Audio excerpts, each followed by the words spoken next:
এই প্ল্যান অনেকদিন হতেই যে কোরবানির আগে একটা ফ্রিজ কিনবো এবং কোরবানি দেব। আমি তো মধ্যবিত্ত, তাই খুব কঠিন হয়ে যাচ্ছে, মানে যে এখানে মানে সবকিছুর দাম বেশি তো। সাধ্যের মধ্যে স্বাদ মেটানোর নিরন্তর যে যোগবিয়োগ দিনের পর দিন চলছে মধ্যবিত্ত পরিবারে, দুইজনের সংসারে একটা ফ্রিজ কিনতে এসে সেই গল্পই যেন অকপটে বলে গেলেন রাশেদুজ্জামান।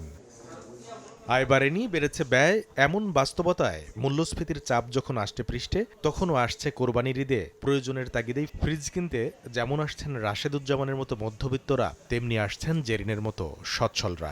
ঈদ উপলক্ষে কেনাকাটা, ফ্রিজটাই বেশি। আগে থেকে একটা প্ল্যানিং ছিল কিনবে, তো যেহেতু নষ্ট হয়েই গেল, তো এখন তো কিনতেই হবে। তারপর সামনে ঈদ। আসলে আমরা তো সীমিত আয়ের মানুষ, যেটা পছন্দ ওইটা দামে মিলে না, আর যেটা দামে মিলে এটা পছন্দ হয় না, এই একটা ক্রাইসিসে আসছে। তবুও ঈদের খুশি উচ্ছলতারও রং এনেছে নাগরিক মনে।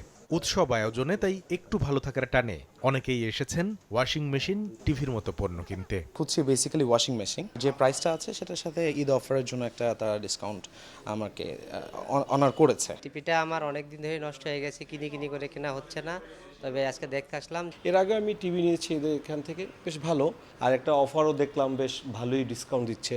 ব্যয় সংকোচন নীতিতে চলা যাপিত জীবনের চাহিদা মেটাতেই ঈদের বেশ আগেই বেড়ে গেছে ফ্রিজের বিক্রি। বিক্রেতাদের মতে এই বৃদ্ধির পরিমাণ অন্য সময়ের তুলনায় দ্বিগুণেরও বেশি।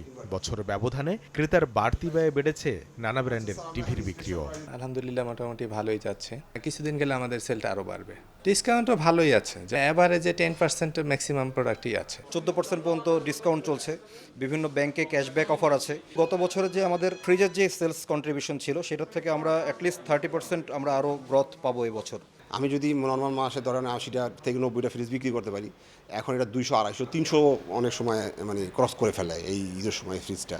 আগের উৎসব কেনাকাটার তালিকায় ওভেনের জায়গা থাকলেও বিক্রেতারা জানালেন এবার বেশ মন্দাভাব এই পণ্যের বাজারে। কামরুল হাসান সবুজ, সময় সংবাদ, ঢাকা।